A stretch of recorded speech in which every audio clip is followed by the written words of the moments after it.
अध्याय 12। इस अध्याय में वैशाख की द्वादशी की महत्ता और अक्षय तृतीया द्वादशी के पुण्य से एक कुतिया का उद्धार। श्रुतदेव जी कहते हैं, जो मनुष्य अक्षय तृतीया को सूर्योदय काल में प्रातः स्नान करते हैं और भगवान विष्णु की पूजा करके कथा सुनते हैं, वे मोक्ष के भागी होते हैं। जो उस दिन श्री मधुसूदन की प्रसन्नता के लिए दान करते हैं, उनका वह पुण्य कर्म भगवान की आज्ञा से अक्षय फल देता है। वैशाख मास की पवित्र तिथियों में शुक्ल पक्ष की द्वादशी समस्त पाप राशि का विनाश करने वाली शुक्ल द्वादशी को योग्य पात्र के लिए जो अन्न दिया जाता है, उसके एक दाने में कोटि ब्राह्मण भोजन का पुण्य होता है। शुक्ल पक्ष की एकादशी तिथि में जो भगवान विष्णु की प्रसन्नता के लिए जागरण करता है, वह जीवन मुक्त होता है। जो वैशाख मास की द्वादशी तिथि को तुलसी के कोमल दलों से भगवान विष्णु की पूजा करता है और वह समूचे कुल का उद्धार करके वैकुंठ लोक का अधिपति होता है। जो मनुष्य त्रयोदशी तिथि को दूध, दही, शक्कर, घी, शुद्ध शहद इन पंचमेव द्रव्यों से भगवान विष्णु की प्रसन्नता के लिए उनकी पूजा करता है तथा जो पंचामृत से भक्तिपूर्वक श्री हरि को स्नान कराता है, वह संपूर्ण कुल का उद्धार करके भगवान विष्णु के लोक में प्रतिष्ठित होता है। जो सायंकाल में भगवान विष्णु की प्रसन्नता के लिए शरबत देता है, वह अपने पुराने पापों को शीघ्र ही त्याग देता है। वैशाख शुक्ल द्वादशी में मनुष्य जो पुण्य करता है, वह अक्षय फल देने वाला होता है। प्राचीन काल में कश्मीर देश में देवव्रत नामक एक ब्राह्मण था। उनके सुंदर रूपावली एक ब्राह्मण था। उसके एक सुंदर रूपावली एक कन्या थी, जो मालिनी के नाम से प्रसिद्ध थी। ब्राह्मण ने उस कन्या का विवाह सत्यशील नामक बुद्धिमान ध्वज के साथ कर दिया। मालिनी कुमार्ग पर चलने वाली पुष्चली होकर स्वच्छंदा पूर्वक इधर उधर रहने लगी। वह केवल आभूषण धारण करने के लिए पति का जीवन चाहती थी, उसकी हितैषिणी नहीं थी। उसके घर में कामकाज करने के बहाने उत्पत्ति रहा करता था। सभी जाति के मनुष्य जार के रूप में उसके यहाँ ठहरते थे। वह कभी पति की आज्ञा का पालन करने में तत्पर नहीं थी।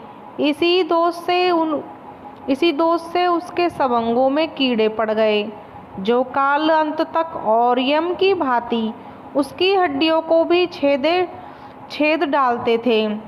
उन कीड़ों से उसकी नाक, जीवा और कानों का उच्छेद हो गया।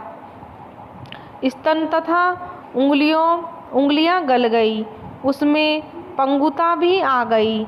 इन सब कलेशों से मृत्यु को प्राप्त होकर वह नरक की यातनाएं भोगने लगी। 1,50,000 वर्षों तक वह तांबे के भांड में रहकर जलाई गई और उस बार उसे कुत्ते की योनि में जन्म लेना पड़ा। तत्पश्चात सोवीर देश में पद्मबंधु नामक ब्राह्मण के घर में वह अनेक दुखों से घिरी हुई कुतिया थी। उस समय भी उसका उस समय भी उसके कान, नाक, पूंछ और पैर कटे हुए थे। उसके सिर में कीड़े पड़ गए और उसके सिर में कीड़े पड़ गए थे और योनि में भी कीड़े भरे रहते थे। राजन, इस प्रकार 30 वर्ष बीत गए। एक दिन वैशाख शुक्ल पक्ष की द्वादशी तिथि को पद्मबंधु का पुत्र नदी में स्नान करके पवित्र हो भीगे वस्त्रों से घर आया। उसने तुलसी की वेदी के पास जाकर अपने पैर धोए। देवयोग से वह कुतिया वेदी के नीचे सोई हुई थी। सूर्य उदय से पहले का समय था। ब्राह्मण कुमार के चरणोदक से वह नहा गई और तत्काल उसके सारे पाप नष्ट हो गए। फिर तो उसी क्षण उसके अपने पूर्व जन्मों का स्मरण हो गया। पहले के कर्मों की याद आने से वह कुतिया तपस्वी के पास जाकर दीनता पूर्वक पुकारने लगी, हे मुने, आप हमारी रक्षा करें। उसने पद्मबंधु मुनि के पुत्र से अपने पूर्व जन्म के दुराचारपूर्ण वृत्तांत सुनाए और यह भी कहा, हे ब्राह्मण, जो कोई भी दूसरी युवती पति के ऊपर वशीकरण का प्रयोग करती है, वह दुराचारिणी मेरी ही तरह तांबे के पात्र में पकाई जाती है। पति स्वामी है, पति गुरु है और पति उत्तम देवता है। साध्वी स्त्री उस पति का अपराध करके कैसे सुख पा सकती है? पति का अपराध करने वाली स्त्री सैकड़ों बार त्रियोगिनी पशु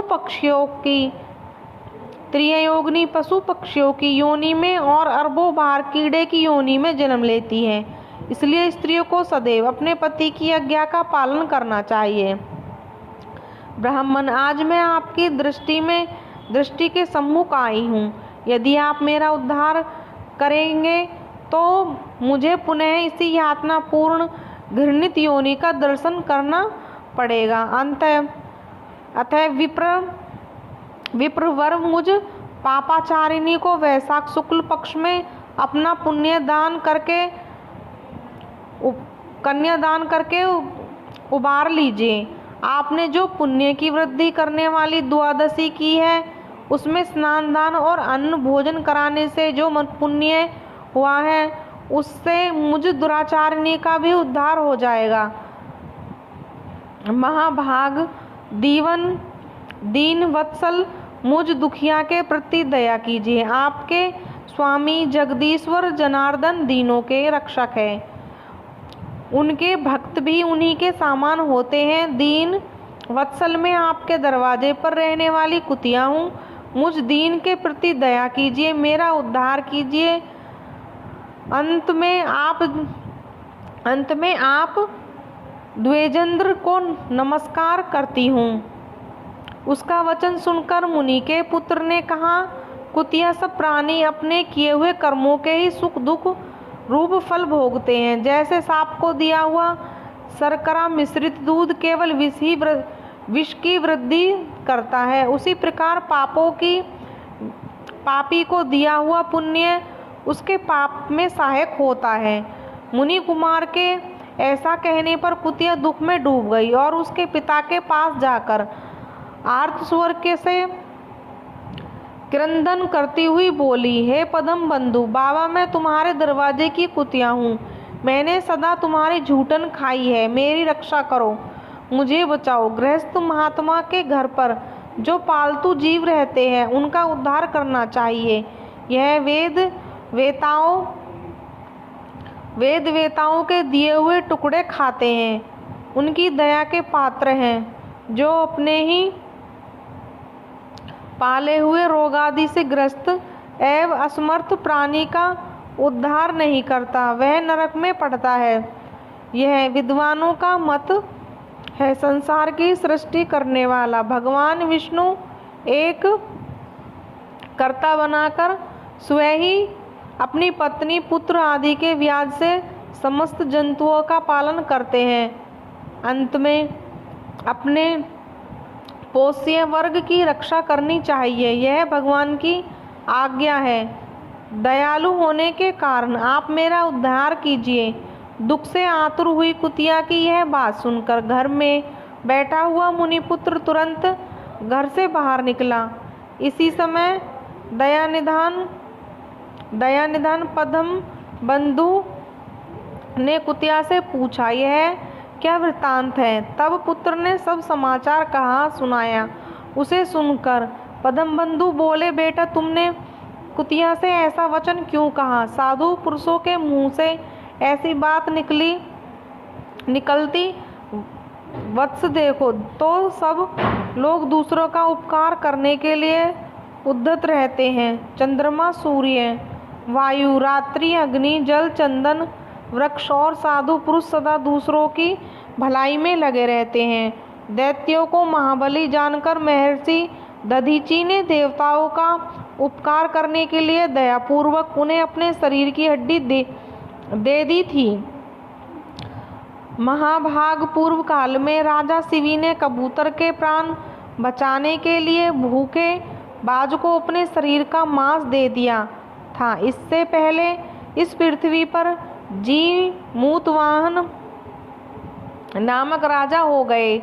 उन्होंने एक सर्प का प्राण बचाने के लिए महात्मा गरुड़ को अपना जीवन समर्पित कर दिया था। इसलिए विद्वान ब्राह्मण को दयालु होना चाहिए। इंद्रदेव शुद्ध स्थान में ही वर्षा करते हैं, अशुद्ध स्थान में जल नहीं बरसाते। यह चंद्रमा चांडालों के घर में प्रकाश नहीं करते। बार बार प्रार्थना करने वाली इस कुतिया का मैं अपने पुण्यों से उद्धार करूंगा। इस प्रकार पुत्र की मान्यता का निराकरण करके परम बुद्धिमान पद्म बंधु ने संकल्प किया, कुतिया ले, मैंने द्वादशी का महापुण्य तुझे दे दिया।